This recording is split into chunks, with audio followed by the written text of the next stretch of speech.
मंजिल दूर ही सही मगर चलना जरूरी है। मंजिल दूर ही सही मगर चलना जरूरी है। कांटे राहों में लाख सही, कांटे राहों में लाख सही मगर चलना जरूरी है, मगर चलना जरूरी है।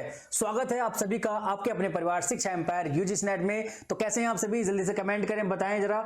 उम्मीद है सब बड़े होंगे, मस्त होंगे, स्वस्थ होंगे, अपनों और अपनों का बहुत सारा ख्याल रख रहे होंगे। तो साथियों, जैसा कि आप सभी को पता है, जो एजुकेशन, जो हायर एजुकेशन की हमारी यूनिट चल रही है, उसको हम धीरे धीरे आगे बढ़ाते हुए चल रहे हैं। आज हमारी 7 नंबर की क्लास है, ठीक है। 7 नंबर की क्लास है। इससे पहले 6 क्लासें हो चुकी हैं और आज की क्लास में हम मॉडर्न एजुकेशन को शुरू करेंगे। जो हमारे हायर एजुकेशन में जो मॉडर्न एजुकेशन आती है ना, मॉडर्न एजुकेशन है, लेकिन उसमें भी एक पॉइंट है। मॉडर्न में भी कौन सा पॉइंट आता है जो हमारी सिलेबस में लिखा गया है? Pre independence India. क्या? यानी कि आजादी से पहले का जो भारत है, आजादी से पहले के भारत में आधुनिक समय में जो एजुकेशन का सिस्टम रहा है, या हम कह सकते हैं ब्रिटिश इंडिया है, ब्रिटिश इंडिया के समय में, जो ब्रिटिश भारत था उसके समय में हमारी एजुकेशन जो है वो किस तरह से रही है और क्या क्या उसका सिस्टम रहा है, उसके बारे में जानेंगे। उसमें हम पढ़ेंगे एक्ट्स एंड कमीशंस। जो ब्रिटिश सरकार से एक्ट्स आते थे, ब्रिटिश सरकार से कमीशन आते थे, उन सभी को पढ़ेंगे। इसकी शुरुआत हम पीछे से कर चुके हैं, पिछली क्लास में, है ना, पिछली क्लास में शुरुआत कर चुके हैं। जो बच्चे आज हमसे नए जुड़े हैं उनसे रिक्वेस्ट है कि पुरानी क्लासेस देखें जरूर, यानी कि पुरानी क्लासेस देखना ना भूले, ठीक है। पुरानी क्लासेस देखना ना भूले, जिससे कि एक बेस हमारे सामने बना होगा तो हमें आगे दिक्कत नहीं पड़ेगी, ठीक है। ज्यादा बातें नहीं करनी है, बस पॉइंट टू पॉइंट डिस्कस करना है। आज ज्यादा बातें नहीं करेंगे, शुरुआत करते हैं अपने सेशन की। मजेदार, धमाकेदार, शानदार सेशन पढ़ेंगे, ठीक है। तो बस उससे पहले आप सभी अपने सभी दोस्तों तक इस क्लास को शेयर करें, जिससे कि वो लोग भी जुड़ सकें और अपनी तैयारी बेहतर कर सकें, ठीक है। एक बात जरूर बताना चाहूंगा, जो बच्चे कमेंट करते रहते हैं कि सर तुम्हारी कंप्लीट क्लासें फ्री रहेंगी क्या? बिल्कुल फ्री रहेंगी। यूनिट 1 से यूनिट 10 तक बिल्कुल फ्री रहेंगी। 10 यूनिट चल रही है, इसके बाद में हम जो यूनिट शुरू करेंगे कमेंट कर देना, बता देना, उसमें ग्रुप में डिस्कस कर लेंगे कौन सी यूनिट शुरू करनी है, ठीक है। शुरू करते हैं। बातों का सिलसिला चलता रहेगा, हमेशा चलता रहेगा, लेकिन आज ज्यादा बातें नहीं करनी है, ठीक है। कल की वो क्लास में ज्यादा बातें हो गई थी, आज ज्यादा नहीं करेंगे। शुरुआत करेंगे बिल्कुल जीरो से, बिल्कुल जीरो से शुरुआत करेंगे, ठीक है। बिल्कुल जीरो से शुरुआत करेंगे, ठीक है बच्चा। कहां से शुरुआत करेंगे? बिल्कुल जीरो से शुरुआत करेंगे। इसमें एक पॉइंट आता है acts and commission for modern education system. जो मॉडर्न एजुकेशन सिस्टम था, जो आधुनिक शिक्षा की व्यवस्था थी, आधुनिक भारत की शिक्षा व्यवस्था थी, उसके अंदर जो ब्रिटिश सरकारें आई हैं, है ना, ब्रिटिश सरकारों ने जो जो एक्ट्स दिए हैं, जो जो कमीशन दिए हैं, उन कमीशन में पूरे कमीशन हमें नहीं पढ़ने हैं। क्यों नहीं पढ़ने हैं? क्योंकि हम पढ़ रहे हैं हायर एजुकेशन को। हायर एजुकेशन को जिस जिस एक्ट में, जिस जिस कमीशन में एजुकेशन से संबंधित जो पॉइंट थे उनको जानेंगे बस, है ना। जैसे कि चार्टर एक्ट है, चार्टर एक्ट खुद में एक बहुत बड़ा एक्ट है, उसमें से हम उस पॉइंट को निकालेंगे जो हमारी एजुकेशन के लिए आया है, ठीक है। सारे चार्टर एक्ट को नहीं पढ़ेंगे। चार्टर एक्ट हम पढ़ेंगे, एक पढ़ेंगे 1813 वाला, क्योंकि 1813 में ही एजुकेशन की शुरुआत होती है, एजुकेशन की बात होती है। उससे पहले एक 1793 का चार्टर एक्ट रहा है, उसमें एजुकेशन के बारे में कोई बात नहीं हुई है, तो इसलिए उसको नहीं पढ़ेंगे, हम 1813 को पढ़ेंगे, ठीक है। उसके बाद में धीरे धीरे जो भी एल्फिंस्टोन रिपोर्ट आती है उसको पढ़ेंगे। इसका मतलब ये नहीं कि बीच में कोई रिपोर्ट नहीं आई, बीच में भी आई होंगी जरूर, ठीक है, लेकिन हम जो पढ़ेंगे वो पढ़ेंगे जिसमें एजुकेशन की बात हुई है, एजुकेशन के फील्ड में कुछ काम किए गए हैं उस एक्ट में, तो उनको हम बात करेंगे, ठीक है। अधिनियम तथा आयोग। एक्ट मतलब अधिनियम और कमीशन मतलब आयोग, ठीक है बच्चा। इनको जरा इंग्लिश में ही देख लेना। जो ये चार्टर एक्ट हैं, ये सब नाम है। अब ये मत बोलने लगेगा ना कि सर हिंदी में, तो इनका नाम है, सिर्फ नाम भी हिंदी में ऐसे ही लिखा जाएगा, ठीक है। तो इसमें थोड़ी सी हम बात करते हैं बैकग्राउंड की। किसके? बैकग्राउंड की। अब किसका बैकग्राउंड? बैकग्राउंड में हम देखेंगे संविधान का बैकग्राउंड, कॉन्स्टिट्यूशन का बैकग्राउंड, है ना। ये सब क्या है? ये जो रिपोर्ट्स हैं, ये जो कमीशंस हैं, ये जो एक्ट्स हैं, ये सब एक कॉन्स्टिट्यूशन में यानी कि संविधान में इन सभी को सम्मिलित किया गया है, सभी हैं, इनसे जो जो पॉइंट हैं उन सभी को लिया भी गया है। तो असल में अगर हम बात करें संविधान की कहानी कहां से शुरू होती है, ठीक है, 47 में देश आजाद हो जाता है, ठीक, लागू हो जाता है संविधान 1950 में, लेकिन असल कहानी जो शुरू होती है 1600 ईस्वी से शुरू होती है, जब ईस्ट इंडिया कंपनी भारत में बन जाती है। जब ईस्ट इंडिया कंपनी भारत में बन जाती है तभी से संविधान की कहानी शुरू होती है। भारत के अंदर बहुत से विदेशी लोग आए हैं व्यापार करने के लिए, उनका जो मोटिव था, मेन मकसद था उस टाइम पे व्यापार करना था बस। उनका मकसद यहां आकर के राज्य स्थापित नहीं, यानी कि अपना साम्राज्य खड़ा करना नहीं था, या यहां पर आकर हुकूमत नहीं करनी थी।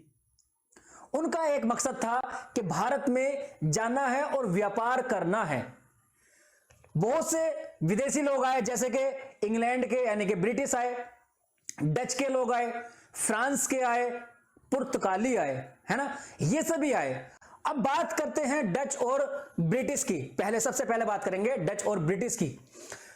तो ब्रिटिश यानी कि इंग्लैंड वालों ने डच वालों से कहा, डच से कहा कि तुम जब इनमें कुछ मतभेद चल रहे थे, कुछ युद्ध वगैरह चल रहे थे, आपस में लड़ाई झगड़े चल रहे थे कि नहीं हम रहेंगे हम रहेंगे हम रहेंगे, तो इंग्लैंड वालों ने उनसे डच से कहा, किससे कहा, डच से कहा कि तुम इंडोनेशिया में, तुम लोग इंडोनेशिया में रह लो। इंडोनेशिया को बोलते हैं मसालों की खेती, यानी कि तुम लोग मसालों की खेती इंडोनेशिया में रह लो और हम यहां रह लेंगे, ना तुम हमारे बीच में आओगे और ना हम तुम्हारे बीच में आएंगे। इस तरह से बात रखी थी इंग्लैंड ने डच वालों से, लेकिन डच नहीं माने। डच नहीं माने तो फिर होता है वर्धा का युद्ध, battle of Wardha. Battle of Wardha किस किस के बीच में, डच के बीच में और इंग्लैंड के बीच में, ठीक है, डच और इंग्लैंड के बीच में युद्ध होता है बर्धा का, ठीक है। उसमें क्या होता है, डच हार जाते हैं, ठीक है, डच हार जाते हैं, पहले ही मान जाते, प्यार से समझा रहे थे कि इंग्लैंड चले जाओ, यहां हम रह लेंगे। भाई ताकतवर जो होता है, जो कहता है मान लेना चाहिए, है ना, समझदारी उसी में है। अगर तुम्हें दिख रहा है कि बहुत ज्यादा ताकतवर है तो मान जाओ, ठीक है भैया तुम यहां रह लो, भैया हम वहां रह लेंगे, कोई बात नहीं है, आपस में बना चला के बात करेंगे, तुम हमें सपोर्ट करो हम तुम्हें सपोर्ट करेंगे। ऐसे काम होते हैं। युद्धों से किसका काम हुआ है, तो इनमें युद्ध होता है, बैटल होती है, तो बैटल के बाद में क्या होता है, डच हार गए, कौन आए सामने, इंग्लैंड, ठीक है, डच अलग हो गए। अब बचता कौन कौन है, पुर्तगाल और फ्रांस, पुर्तगाल और फ्रांस बचता है। पुर्तगालियों पर क्या क्या था, पुर्तगालियों पर क्या था, पुर्तगालियों पर मछलीपट्टनम, दमनद्वीप, है ना, और क्या था, गोवा, दमनद्वीप, गोवा, मछलीपट्टनम, ये सब था किस पर, पुर्तगालियों पर। अब पुर्तगालियों की जो महारानी है ना, पुर्तगालियों की महारानी की बेटी और ब्रिटिश सरकार का राजा, ब्रिटिश का राजा, पुर्तगालियों की महारानी की बेटी और ब्रिटिश का राजा, इन दोनों की शादी हो जाती है। अब ब्रिटिश पुर्तगालियों का दामाद बन गया जी, ब्रिटिश राजा पुर्तगालियों का दामाद बन जाता है। अब जब दामाद बन जाता है तो दामाद को कुछ तो चाहिए जी दहेज के मामले में, है ना, अब उसको दहेज भी देना था, उसको खुश करना है तो दहेज देना पड़ेगा, ठीक है। अब दहेज दिया उसको, क्या दिया दहेज में दे देते हैं वो दमनद्वीप।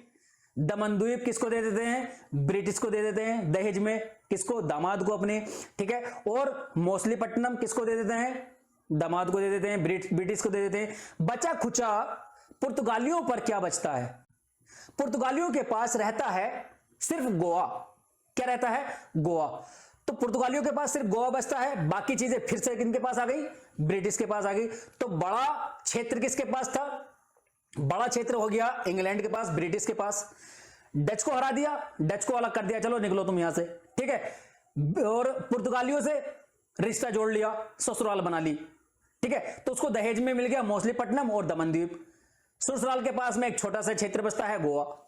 अब कर लो क्या करोगे इतने से क्षेत्र का, ससुराल के पास में इतना सा क्षेत्र बचता है, ठीक है। तो ब्रिटिश बड़ी ताकत बन जाती है, और ठीक है, बड़ी ताकत बन जाती है, बड़ा क्षेत्रफल उसके पास रहता है, बड़े बड़े एरिया उसके पास आ जाते हैं।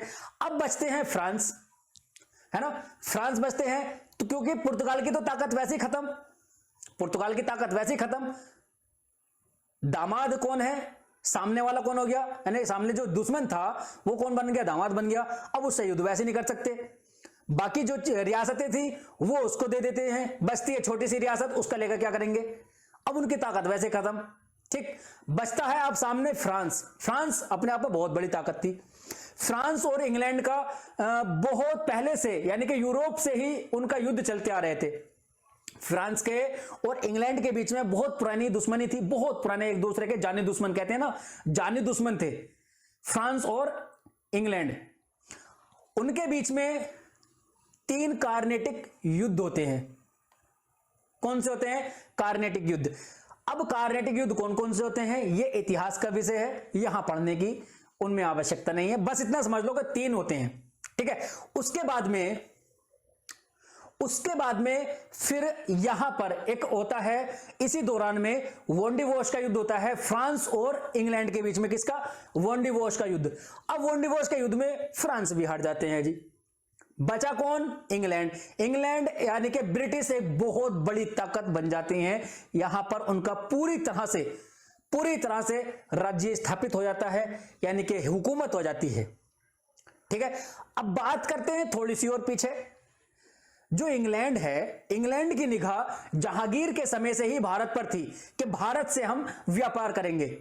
इंग्लैंड की निगाह, यानी कि इंग्लैंड के जो व्यापारी थे उनकी निगाह भारत पर जहांगीर के समय से थी, जहांगीर के ही समय से थी। जब जहांगीर बादशाह था भारत का, तो उस समय इन्होंने फरमान भेजा था, है ना। फरमान मतलब खत भेजा, एक एप्लीकेशन भेजी कि हमें भारत में, यानी कि इंडिया में जगह चाहिए। ठीक है, क्या चाहिए, जगह चाहिए। क्योंकि कुछ भी काम करने के लिए, व्यापार करने के लिए क्या क्या चीजें चाहिए होती हैं।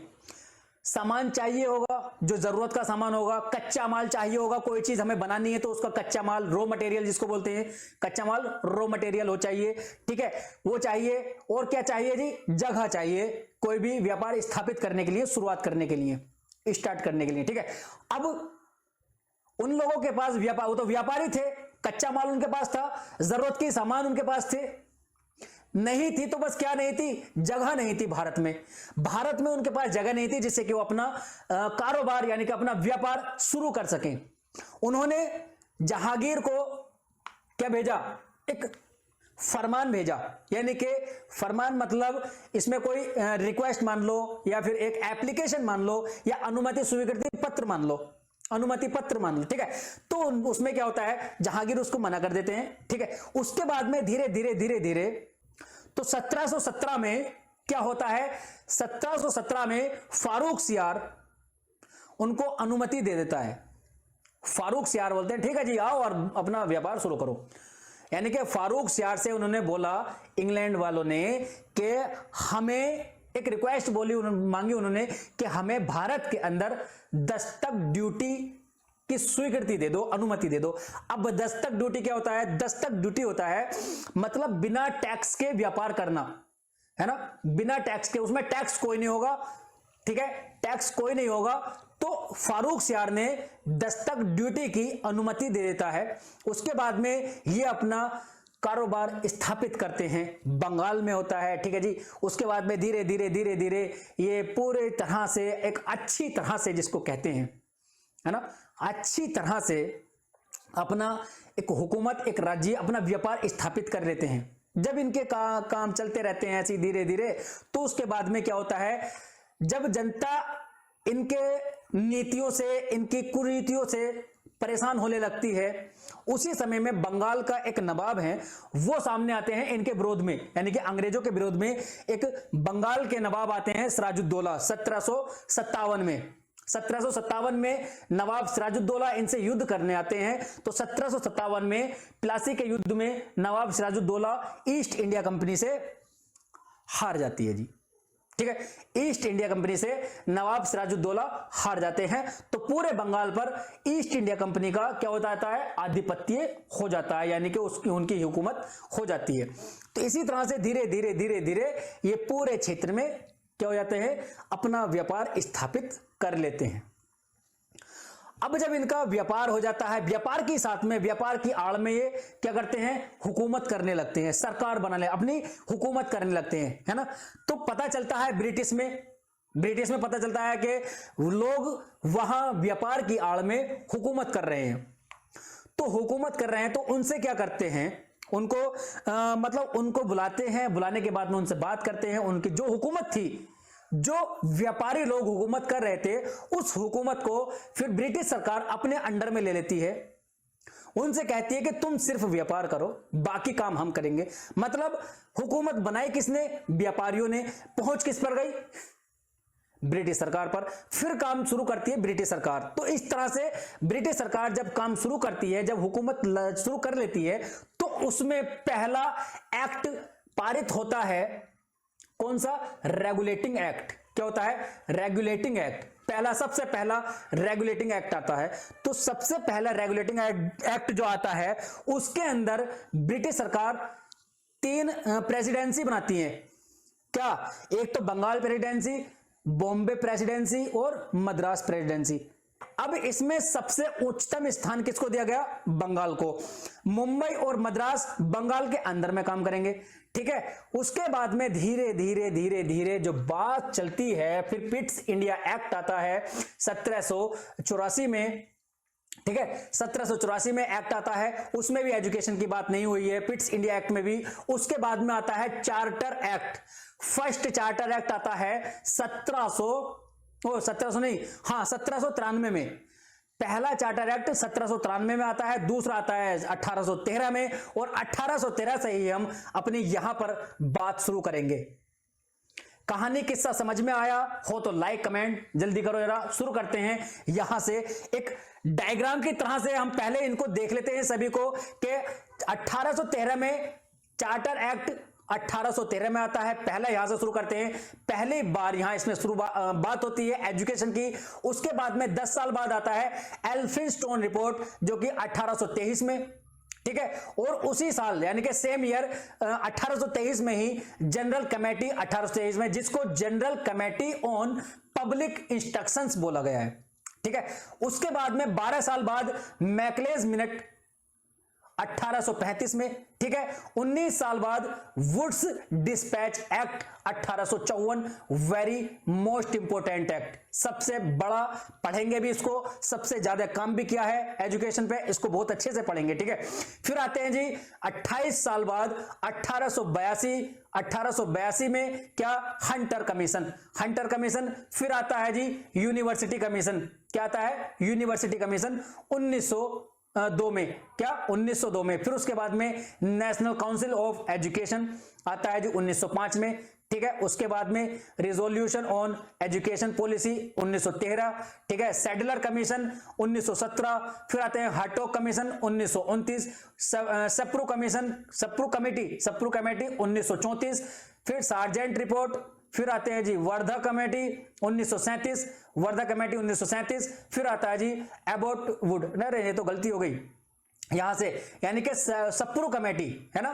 क्या, सप्रू कमेटी के बाद में सार्जेंट रिपोर्ट नहीं है, सप्रू कमेटी के बाद में है एबॉट वुड, यानी कि वुड एबॉट रिपोर्ट 1937 में। फिर उसके बाद में सेम ईयर में आता है वर्धा कमेटी, ये 1937 में ही। फिर उसके बाद में आती है सार्जेंट रिपोर्ट। ये है हमारी जो प्री इंडिपेंडेंस है। इसके बाद में जो कमेटीज आती हैं, जो भी कमीशन आते हैं, वो पोस्ट इंडिपेंडेंस आते हैं, यानी कि आजादी के बाद में आते हैं, ठीक है। सार्जेंट रिपोर्ट तक हमारी क्या आता है, इसमें आती हैं जो प्री इंडिपेंडेंस है, ठीक है। इनको एक एक करके जानेंगे। ये थोड़ा सा हमने इनके बारे में जान लिया है, एक स्ट्रक्चर देख लिया है कि कैसे कैसे क्या क्या आया है, इनका सीक्वेंस क्या है, इसी सीक्वेंस में हमें पढ़ना है, ठीक है। समझ में आ गया, बोलो। यहां से हम शुरू करते हैं पहला एक्ट, जो कि हमारा एजुकेशन को शुरुआत करता है ना। एजुकेशन सिस्टम में पहला एक्ट माना जाता है, तो इसी से हम शुरू करते हैं।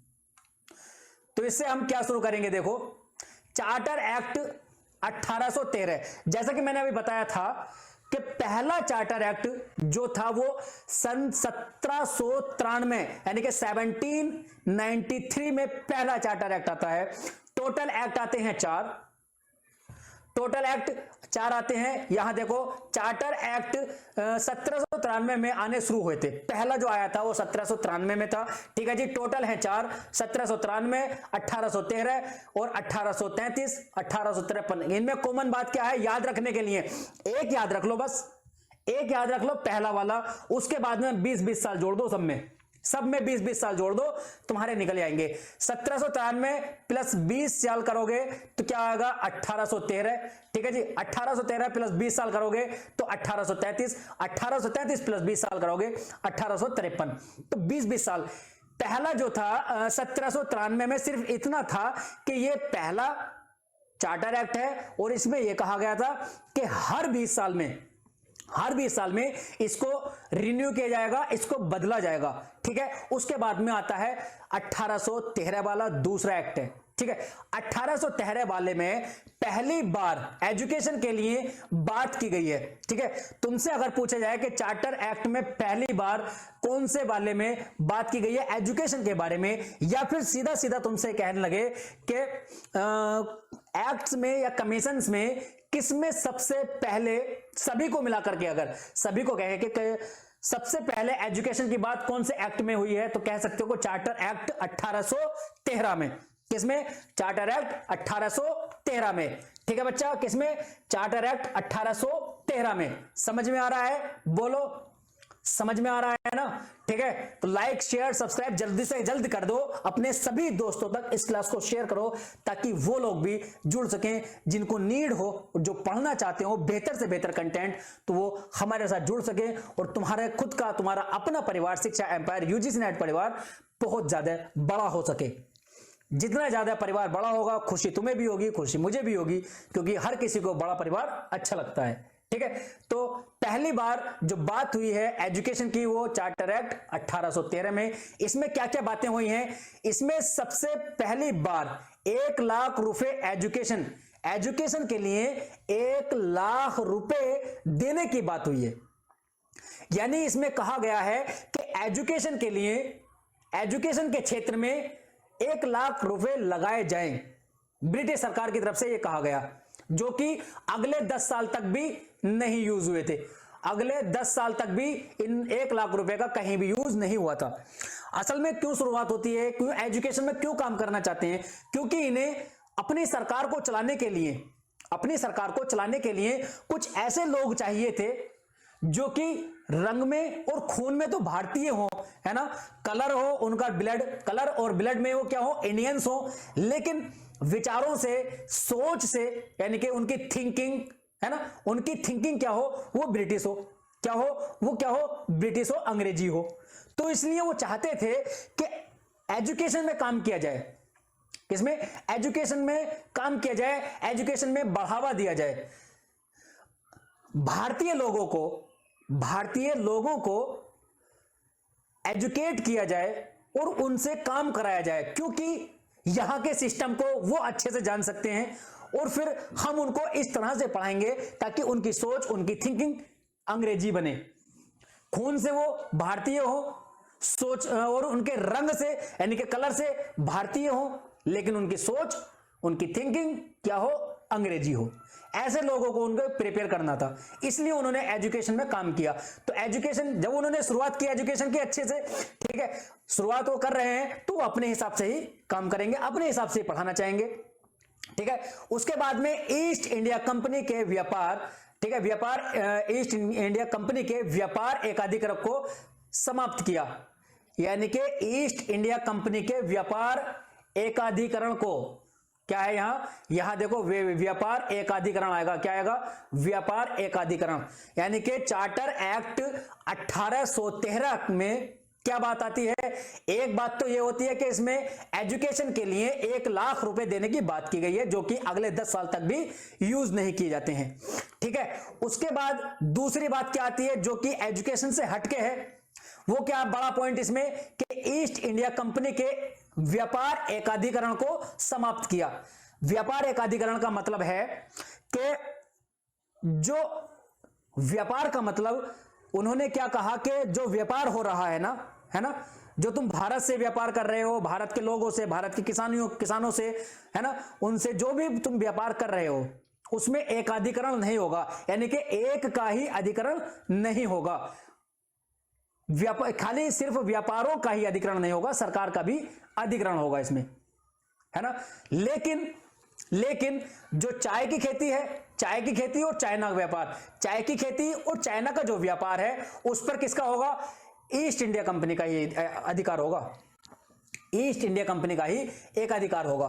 ठीक है, बात समझ में आ गई। आगे चलते हैं फिर। इसी एक्ट को इंडिया में एजुकेशन सिस्टम को, इसी एक्ट को यानी कि इसी अधिनियम को इंडिया में एजुकेशन सिस्टम को सरकार का मुख्य उद्देश्य बनाने का पहला प्रयास माना जाता है। यानी कि इसी एक्ट को कहते हैं कि जो सरकार है, सरकार का मुख्य उद्देश्य बनाया गया है एजुकेशन सिस्टम को। ठीक है, तो उसके बाद में बात करते हैं कि इसका जो मतभेद सरकार है ना, इसका जो है, जो ये एक्ट आया था चार्टर एक्ट 1813, इस एक्ट में सरकार में मतभेद था, यानी कि कुछ बातें थी जिनमें विचारधाराएं लोगों की मिल नहीं रही थी, सोच नहीं मिल रही थी। क्यों? क्योंकि इसमें कुछ लोग कह रहे थे कि जो एजुकेशन का जो नेचर है, जो प्रकृति है, शिक्षा की जो प्रकृति है, उसको हम ट्रेडिशनल रहने दें, जो कि परंपरा से चलती आ रही है, पुराने जमाने से, प्राचीन से चलती आ रही है। क्या एजुकेशन सिस्टम की जो नेचर है, प्रकृति है, उसको ट्रेडिशनल रहने दें, पारंपरिक रहने दें, या फिर एजुकेशन का जो नेचर है उसको हम मॉडर्न कर दें, जो अभी हाल फिलहाल में वर्तमान में जो चीजें चल रही हैं उसके अनुसार हम एजुकेशन को रखें, है ना। तो बात क्या होती है? बात निकल कर आती है इन दोनों में मतभेद रहता है।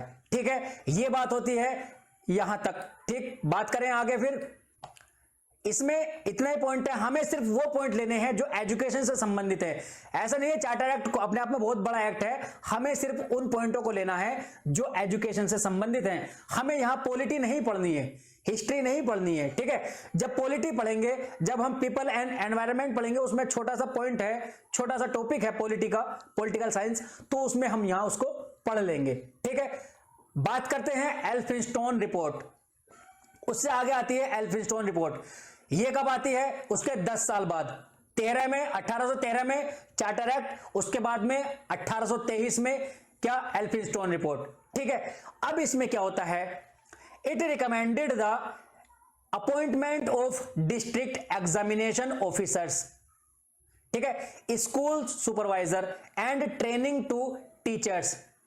ठीक है, इसमें क्या होता है? देखो, ये रिकमेंड करती है, ये अपॉइंटमेंट देती है डिस्ट्रिक्ट एग्जामिनेशन को, जो डिस्ट्रिक्ट एग्जामिनेशन, जो डिस्ट्रिक्ट्स के ऑफिसर्स होते हैं उनके एग्जामिनेशन को, और स्कूल सुपरवाइजर बनाने में जो टीचर होते हैं उनकी ट्रेनिंग के लिए। ठीक है, इसने जिला परीक्षा अधिकारियों, ठीक है, जिला परीक्षा अधिकारियों और स्कूल पर्यवेक्षकों की नियुक्ति और शिक्षकों को प्रशिक्षण यानी कि ट्रेनिंग देने की सिफारिश की।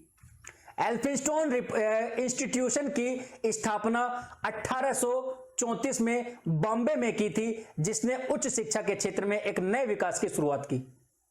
ठीक है, कल की क्लास में भी हमने ये पॉइंट देखा था कि एल्फिंस्टोन ने बॉम्बे में 2 इंस्टीट्यूशन बनाए हैं। ठीक है, 2 इंस्टीट्यूशन बनाए हैं। ठीक है, दोनों के नाम कमेंट बॉक्स में लिख देना, कल की क्लास में हमने बहुत अच्छे से डिस्कस किया है। ठीक है, बात करते हैं इसमें क्या क्या होता है। इसमें कुछ नहीं है खास, हमें सिर्फ उन पॉइंटों को निकालना है जो एजुकेशन से संबंधित है। तो 2 पॉइंट निकलते हैं। इसने जिला परीक्षा अधिकारियों, यानी कि यहां देखो डिस्ट्रिक्ट एग्जामिनेशन ऑफिसर्स, ठीक है, इसकी बात की है, और स्कूल सुपरवाइजर जो पर्यवेक्षक होते हैं उनकी बात की है, और टीचर्स की ट्रेनिंग की बात की है। ठीक है, इसमें इसकी बात की गई है। ठीक है, उसके बाद में एक इंस्टीट्यूट खोला है जो कि 1834 में बॉम्बे में की गई है। ठीक है, जिसका उच्च शिक्षा में यानी कि हायर एजुकेशन में बहुत अच्छा विकास किया है। किसने? एल्फिंस्टोन इंस्टीट्यूशन ने। ठीक है जी बच्चा, बात करें आगे चलते हैं। चलो, अब आती है जनरल कमेटी। जनरल कमेटी क्या है? तो general committee on public instruction इसको बोलते हैं। क्या? General committee on public instruction. ठीक है, ये भी सेम डेट में आती है, यानी कि सेम ईयर में 1823 में ही। ठीक, इसमें क्या क्या होता है? इसमें होता है 1823 the governor general in council appointed a general committee on off public instructions. ठीक है, तो इसमें क्या है, 1823 में गवर्नर जनरल इन काउंसिल ने सार्वजनिक निर्देश की सामान्य समिति नियुक्त की, जिसकी जिम्मेदारी शिक्षा के लिए 1 लाख रुपए देने की थी। उस समिति के अध्यक्ष लॉर्ड मैकाले थे, जिसमें 10 यूरोपीय सदस्य थे। अब तक जो पिछले वाले में हमने देखा था ना, किसमें जो चार्टर एक्ट 1813 था, उसमें 1 लाख रुपए देने की बात की गई थी, लेकिन 10 साल तक, अगले 10 साल तक उनका कोई यूज नहीं किया गया। अब जब जनरल कमेटी आती है 1823 में, इसने उन 1 लाख रुपयों की लेने की जिम्मेदारी दी है, यानी कि उसने अपनी खुद की जिम्मेदारी ली है कि इन 1 लाख रुपए को हम एजुकेशन के क्षेत्र में लगाएंगे, और लगे भी। ठीक है, अब तक नहीं लगे थे वो 1 लाख रुपए, यहां से लगने शुरू हो जाते हैं। ठीक है, और इस कमेटी के जो अध्यक्ष थे वो कौन थे, लॉर्ड मैकाले, जिसमें 10 यूरोपीय सदस्य भी थे। ठीक है, कि थे 10 यूरोपीय सदस्य थे। ठीक है, बात समझ में आ गई। अब तुमसे पूछ सकता है कि पहली बार 1 लाख रुपए एजुकेशन के क्षेत्र में लगाने की बात किसने की थी, तो किसने की थी, चार्टर एक्ट 1813 ने। लेकिन अगर तुमसे पूछे कि इन 1 लाख रुपए को यूज करने की जिम्मेदारी किसने ली है, तो किसने ली है, इनडायरेक्टली बोल सकता है तुमसे लॉर्ड मैकाले बोल सकता है, लेकिन अगर नाम आ जाए जनरल कमेटी तो फिर तुम जनरल कमेटी लिखोगे। ठीक है, बात समझ में आ गई, बोलो आगे चलें, चलो आगे चलते हैं। फिर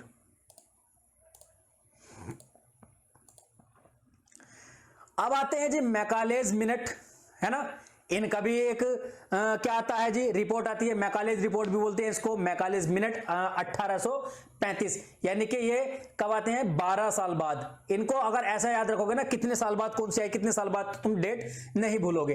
ठीक है, तो ये मैकालेज मिनट, मैकाले जो थे जनरल कमेटी के अध्यक्ष भी थे, जनरल कमेटी के अध्यक्ष भी थे, लेकिन इनकी खुद की रिपोर्ट भी आती है। उसमें क्या होता है, उसके तहत क्या बातें आती हैं कि मैकालेज मिनट, इनकी रिपोर्ट के तहत इसमें पाश्चात्य शिक्षा, जो वेस्टर्न एजुकेशन है ना, वेस्टर्न एजुकेशन का क्या करते हैं, ये सपोर्ट करते हैं, समर्थन करते हैं।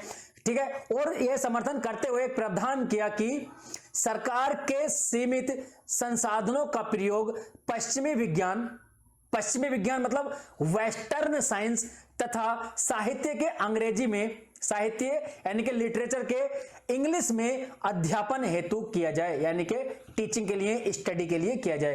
क्या किया जाए जी, इन्होंने कहा है कि under this while supporting western education A provision was made that the limited resources of the government should be used for teaching western science, है ना, western science and literature in English. जो साइंस पढ़नी है, इन्होंने कहा है, सीधी सी बात है कि जो ये साइंस हम पढ़ाएंगे, ठीक है, वो साइंस कौन सी पढ़ाएंगे, वेस्टर्न साइंस पढ़ाएंगे। ठीक है, और साहित्य में, लिटरेचर में इंग्लिश का, और मतलब भाषा कौन सी रहेगी, इंग्लिश रहेगी। ठीक, पढ़ाई के दौरान में भाषा जो रहेगी वो इंग्लिश रहेगी। पढ़ाना जो विज्ञान है वो कौन सा विज्ञान है, पाश्चात्य विज्ञान पढ़ाना है। क्यों, क्योंकि उनको, यहां के लोगों को, भारतीय नौजवानों को जो तैयार करना था वो अपने अकॉर्डिंग करना था, एक अंग्रेजी नियम कायदे कानून की तरह उनको तैयार करना था, क्योंकि वो खुद चाहते थे कि देखने में और वो अपने खून में कैसे हो, भारतीय हो, यानी कि रंग में और खून में भारतीय हो, लेकिन सोच में और विचार में, सोच में और थिंकिंग में कैसे हो, वो क्या हो, अंग्रेजी हो, कैसे हो, अंग्रेजी हो। इनका यही मोटिव था। ठीक है, एक बार फिर से रिपीट कर ले क्या क्या पढ़ा है आज। ठीक है, आगे देखें, आगे कौन सा है, आगे नहीं है, फिर इसके बाद में अगली क्लास में वुड डिस्पैच को मैं क्यों रोक रहा हूं, वुड डिस्पैच को मैं क्यों रोक रहा हूं, क्योंकि मैंने पहले ही कहा है कि वुड डिस्पैच बहुत इंपॉर्टेंट, बहुत ही बड़ा अपने आप में एक्ट है, उसको सेपरेट एक क्लास में अलग देखेंगे। ठीक है, अलग देखेंगे उसको सेपरेट एक क्लास में, तो इसलिए मैंने इसको वुड डिस्पैच को रोका है। ठीक है, आज की क्लास में क्या क्या देखा है उसको जान लेते हैं। यहां एक थोड़ा सा एक डायग्राम टाइप में समझ लिया था, उसके बाद में चार्टर एक्ट को जाना है। चार्टर एक्ट में क्या क्या आया है, कितने चार्टर एक्ट आए हैं, ठीक है।